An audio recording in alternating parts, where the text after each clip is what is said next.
I know people are going to think I'm crazy when I say this, but NASCAR had a good race at Pocono with the 2019 package. That's weird to think about because that package was made what seems to be like completely against what Pocono needs in terms of high horsepower and low downforce. But somehow, some way, it was able to put on a show in Pocono, Pennsylvania, for the 2019 was it the Gander RV 400, whatever it is.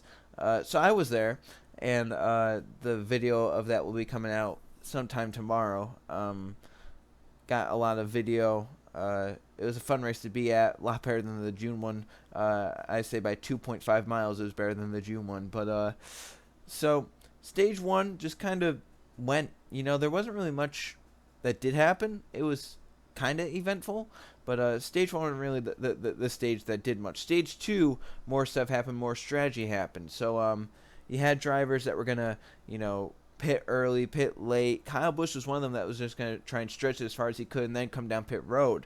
The problem with that was when he was staying out, Chase Elliott cut a tire down, hit the wall in turn 3. It brought out the yellow flag, and Kyle Busch was then basically trapped because if he comes down pit road, he loses all those spots.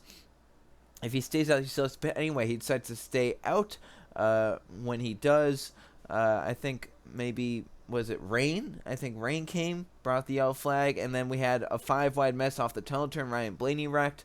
That brought the yellow as soon as Kyle Busch went down pit road and ended up with Jimmy Johnson winning stage number 2. So Jimmy Johnson won the stage, and let me tell you, that reaction that you heard on NBC after Jimmy won the stage, that happened in the stands. People were cheering that Jimmy won the stage. It was kind of cool to because, I would say 5 years ago, if Jimmy Johnson... 5 years ago, people would only be cheering for Jimmy Johnson if he cut a tire down and wrecked, or if he blew an engine, or if he got a pit penalty or something like that. So it's kind of cool to see people cheer for him when he does something good during the race. The big bread and butter of the race, though, was stage number 3. Everything happened in stage number 3. Basically, what happened was we got to a point where Ryan Preece wrecked about 15-20 laps into the stage, and it brought out a yellow flag. The problem with the yellow flag was that it came out with about 45, I think they pitted with about 45 laps to go. Fuel window at Pocono is barely 40 laps. So it was close on fuel, very tight on fuel. If we did not get any more yellows, everyone who pitted right there was a few laps short on fuel. The problem is Kyle Busch stayed out at the racetrack. He had fallen back because of his horrible strategy to stage number 2. He had fallen back, and he ended up staying on the racetrack, hoping that everyone else would run out of fuel, and then he would have the track position to win the race. So he came down pit road with about 25 laps to go, maybe a little bit sooner than that. He came down sometime around 25 laps to go, and it gave the lead to Eric Jones. Then Eric Jones gave the lead to Denny Hamlin, saving fuel. All these drivers trying to save fuel. Meanwhile, Kevin Harvick is flying through the field on 4 tires, got up inside the top 3, inside the top 4. He actually got by Eric Jones, so he was inside the top 3. It was all looked like it was going to be a fuel mileage race. Had the camera ready in the final 4 laps. I was expecting, the final 4 laps, driver would start, dropping off, running out of fuel, and it was unknown who would win. My first guess was Eric Jones was going to be able to win the race because he looked like he dropped off the most. However, Brad Keselowski was sitting there. He was saving a lot of fuel in 5th place. He was he was a far ways back, so I assumed he was saving a lot of fuel. Jimmy Johnson looked like he was saving a lot of fuel. I assume Austin Dillon, some of those other drivers back there were saving a lot of fuel. So who would have won it if it stayed green? I don't know, but with 8 laps to go, Josh Bilicki broke a drive shaft, I believe he said, which is a horrible thing to break. That thing can come up through the floor and whatever and, hurt the driver. So he stopped on the racetrack, obviously in fear of getting injured. I would be too, because I'm with how a broken drive shaft is. That thing kind of rattles the undercarriage and really does a lot of damage if it gets through. So great job by NASCAR making the car safer. And so Bilicki stopped, brought the yellow flag with 8 to go. It basically took all fuel out all fuel questions out the window, kinda. And then we got to a restart with 4 to go. Green flag went in the air. Hamlin jumped out to the lead, and on the restart, Kurt Busch got force tied into the wall into Ricky Stenhouse Jr. Stenhouse thought it was on purpose, I guess, and went and turned Kurt Busch. Kurt turned into the 34 McDowell, almost weight shifted the 34 upside down into the tunnel turn, brought out a yellow flag, and it set up a green-white checker here at Pocono. So, on the green-white checker, Hamlin jumped away. Eric Jones got to second. Some others started making contact behind. They took the white flag, and Denny Hamlin had enough fuel to coast home to victory lane and do a sweet burnout in the front stretch here at the Pocono Raceway. So overall, race was good. It wasn't the best Pocono race I've ever seen. It was definitely not close to the worst I've ever seen either. The worst Pocono race I've ever been to was the one earlier this year. 2013 as a close runner-up and second. This one I wouldn't say is the best one I've ever gone to. I would say the 2014 one was a really good one that I went to.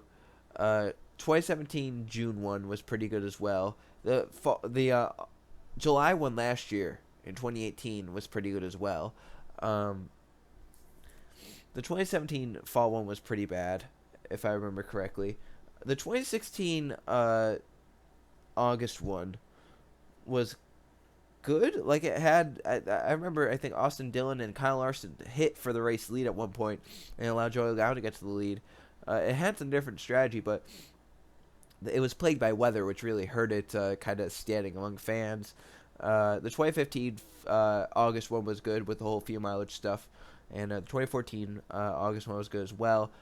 So I wouldn't call it the best Pocono race in a while.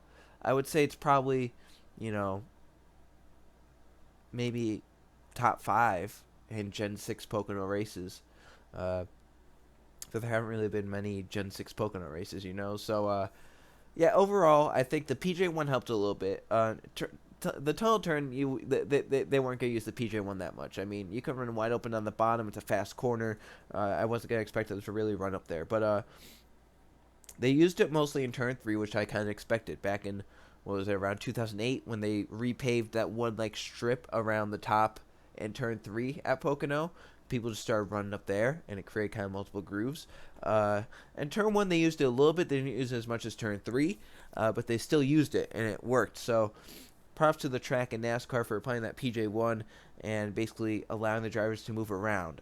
This track has such long corners that with the gigantic spoilers in the package that we use, it's a disaster for Pocono. It is a huge disaster for Pocono.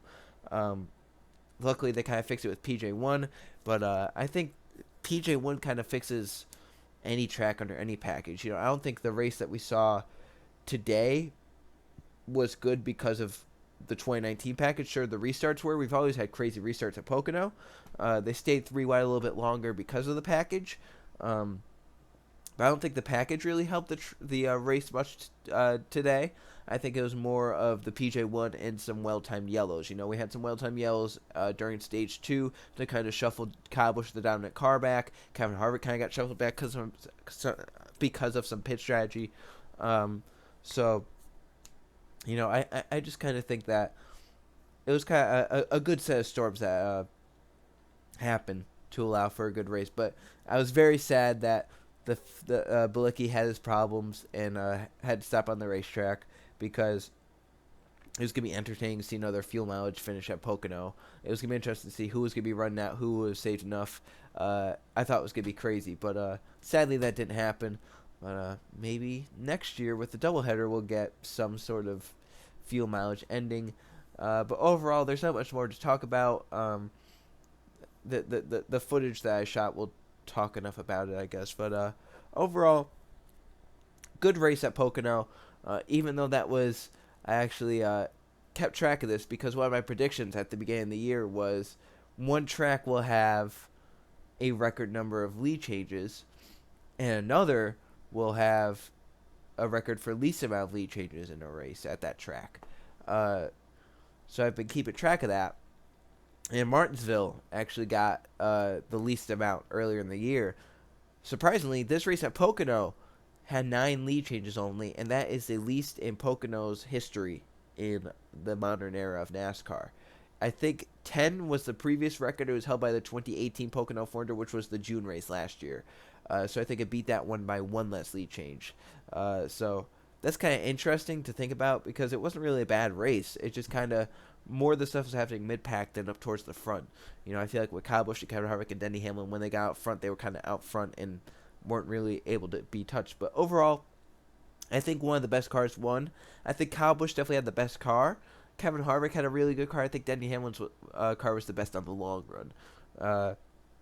So overall, one of the best cars won here today. Not much more to say. We go to Watkins Glen next. That's going to be a fun race. Always love road race, especially at Watkins Glen. It's always a great race up there in New York. Otherwise, Chase is, or the playoffs are coming up, and it'll be interesting to see who makes it and who doesn't, because it's kind of close at the cutoff. I think, Newman and Boyer are tied 12 ahead of Johnson. So that's going to be fun to see how all of them do in the next coming weeks to make the playoffs. So thanks for watching. I'll see you guys for the next video.